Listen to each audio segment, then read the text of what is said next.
આજે આપણે સ્વ અધ્યયન પોથી ધોરણ 4 ભાગ 2ની અંદર વિષય ગુજરાતીમાં પેજ નંબર 84 પર આપેલું યુનિટ 4 સિંહ ઘૂઘવે બકરો ભાગે તેનું સોલ્યુશન જોશું.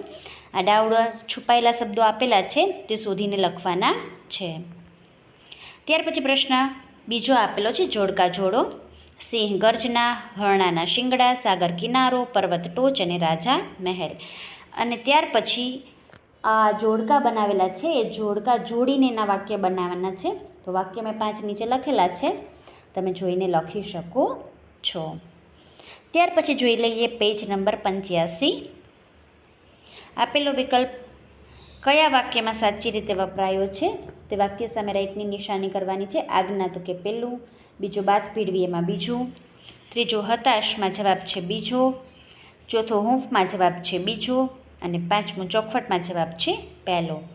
ત્યાર પછી નીચેનો અર્થ ધરાવતી પંક્તિઓ મહાસાગર કાવ્યમાંથી શોધીને લખો. પહેલાનો જવાબ છે પોણી દુનિયા ઉપર એવા પાણી રેલમછેલ.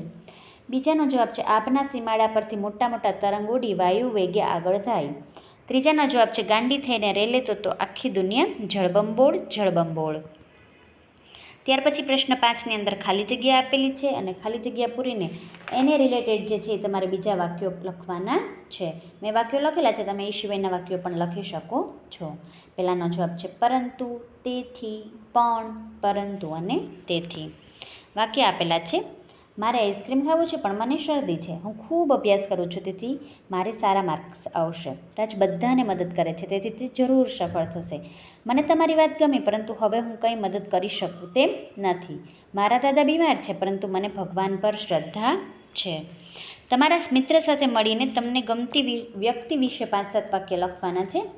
ઘણા લોકો જે છે એના કોઈ રોલ મોડેલ હોય કે પછી તમને કોઈ જે છે એ સ્વાતંત્ર્ય સેનાનીઓ ગમતા હોય, તમારા વર્ગ શિક્ષક પસંદ હોય કે જે તમારા આદર્શ હોય, બરાબર, મહાત્મા ગાંધીજી ગમતા હોય કે તમને ઘણા બધા વ્યક્તિમાંથી ઇન્સ્પિરેશન મળતી હોય તો એવી વ્યક્તિના વિશે તમે 5-7 વાક્ય લખી શકો છો. પ્રશ્ન 7 પ્રશ્નોના જવાબ લખો. પહેલું છે સિંહને બકરીના બચ્ચા પર શા માટે દયા આવી, જેનો જવાબ અહીંયા લખેલો છે.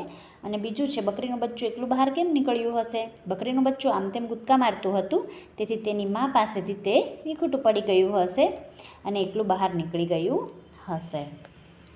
ત્યાર પછી પ્રશ્ન 3 જોઈ લઈએ અને 4 જોઈ લઈએ. સિંહણનું બચ્ચું અને બકરીનું બચ્ચું સાથે રહેતા હતા એમ તમે કયા પ્રાણીઓને સાથે રમતા જોયા છે? તો કે ગાય તથા ભેંસ, ઊંટ અને ગધેડું, કૂતરો તથા બિલાડી. ત્યાર પછીનો ચોથાનો જવાબ પણ આપેલો છે.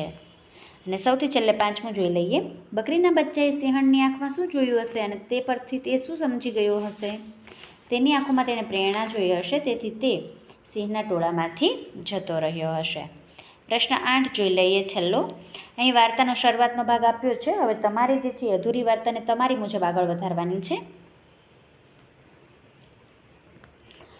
મેં મારી રીતે વાર્તા વધારી છે આગળ. તમે પણ જે છે એ ઉપરની પહેલી 4 લીટી વાંચીને આગળ તમે શું લખી શકશો કે વાર્તા તમે કેવી રીતે આગળ વધારશો તે રીતે લખી શકો છો. જો ફ્રેન્ડ્સ તમને મારા વિડીયોઝ જે છે એ મજા આવતી હોય જોવાની કે ભણવાની કે સમજવાની તો મારી ચેનલને લાઈક, શેર અને સબસ્ક્રાઈબ કરજો. Thank you.